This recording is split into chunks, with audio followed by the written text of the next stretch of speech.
Kate Valdez at Fumia Sankay break na pero walang bitterness? Mga kachika, tapos na ang mga haka-haka.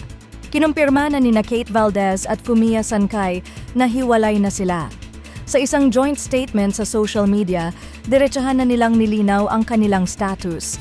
Parang kamakailan lang, sweet pa ang dalawa nang i-public nila ang kanilang relasyon noong 2024. Pero matapos ang mahigit isang taon na pagsasama, heto at tuluyan na nga silang naghiwalay. Sa kanilang statement, hindi nila nakalimutan ang lahat ng sumuporta sa kanila bilang magkasintahan. Ayon sa kanila, "From the bottom of our hearts, we are truly grateful for the love, support, and kindness you have shown us throughout our journey." Pero matapos ang mahabang pag-iisip, napagdesisyunan daw nilang maghiwalay ng maayos at may respeto sa isa't isa. Sabi nga nila, "We have mutually decided to go our separate ways," na may dagdag na kailangan daw nila ng time at space para sa personal growth at healing. Humingi rin sila ng respeto at pakiusap na huwag gawing dahilan ng hate ang kanilang paghihiwalay.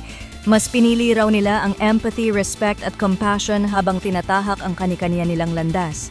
At malinaw ang isang bagay, mga kachika, walang samaan ng loob dahil diretsahang nilang sinabi, "There is no bitterness between us, only gratitude for what we shared and hope for what lies ahead."